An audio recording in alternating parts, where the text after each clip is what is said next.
Salam əziz Atfu TV izləyiciləri. Atfu TV ekranlarından hər birinizi xoş gördük. Bugün Qalibsən verilişimizin növbəti buraxılışını çəkmək üçün ikinci korpusdayıq. Elə isə getdik.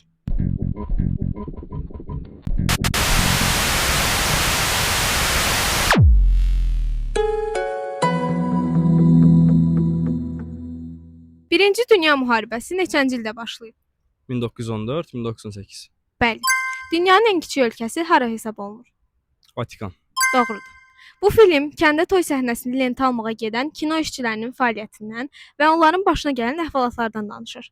Ssenari və çəkilən material real həyatdan çox uzaq olduğunu görən rejissor uydurma toy səhnəsi əvəzinə kənddə olan toyu lentə alır. Söhbət hansı filmdən gedir?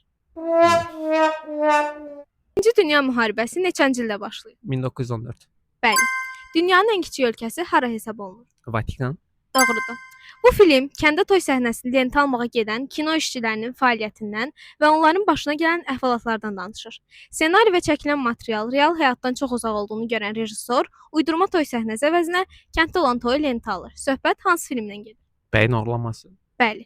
Dünyada ən çox film istehsal edən ölkə hansıdır? Hindistan. Doğrudur. Logosu Azərbaycan bayrağının rəngləri ilə təsvir edilmiş, alov simvolundan ibarət olan və enerji sektorunda fəaliyyət göstərən məşhur şirkətin adı nədir? Sokar. Bəli. Metronun loqosunda neçə rəng vardır? 5 rəng. 1950-1960-cı illərdə axmaq sarışın rolları ilə tanınan və dünyanın ən gözəl qadınlarından biri hesab olunan məşhur Hollywood aktrisası kimdir? Monica Bellucci. Xeyr, səhv. Birinci Dünya müharibəsi neçənci ildə başlayıb? 1914-cü ildə. Bəli. Dünyanın ən kiçik ölkəsi hara hesab olunur? Vatikan. Doğrudur. Bu film kəndə toy səhnəsini lentə almağa gedən kino işçilərinin fəaliyyətindən və onların başına gələn əhvalatlardan danışır. Ssenari və çəkilən material real həyatdan çox uzaq olduğunu görən rejissor uydurma toy səhnəsi əvəzinə kənddə olan toyu lentə alır. Söhbət hansı filmdən gedir? Tək bilmirəm. Keçmiş filmlərdəndir yoxsa? Bəli. Bilmirəm. Demedim şimdi. Birinci Dünya müharibəsi neçənci ildə başlayıb? 1914. Bəli. Dünyanın ən kiçik ölkəsi hara hesab olunur? Bilmirəm. Üzülme. Gençsin.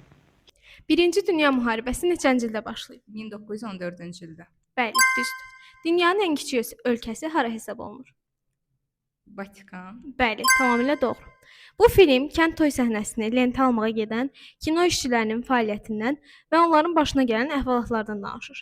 Ssenari və çəkilən material real həyatdan çox uzaq olduğunu görən rejissor uydurma toy səhnəsi əvəzinə kənddə olan toyu lentə alır. Söhbət hansı filmdən gedir?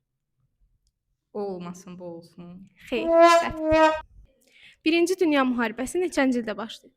1914. Bəli. Dünyanın ən kiçik ölkəsi hara hesab olunur? San Marino. Xeyr, Vatikan. Tamam kardeşim. Bir daha salam Abidin bəy. Salam. Bugünkü Qalibsən verilişimizin qalibi siz oldunuz. Qatıldığınız üçün təşəkkür edirik. Bu da sizə bizdən kiçik mükafat. Çox sağ olun. Sizə sağ olun. Hər dəfə olduğu kimi bu buraxılışımızın da sonuna gəldik. Lakin bu buraxılışda sizləri unutmadıq. İndi səsləndirəcəyimiz suala şərhlərdə düzgün cavab yazan şəxslərdən təsadüfi olaraq birini seçib mükafatlandıracağıq. Sualımız isə belədir. FIFA ölkələrarası dünya kubokunu ilk qazanan ölkə hansı olmuşdu? Növbəti qalib sən. Hələlik.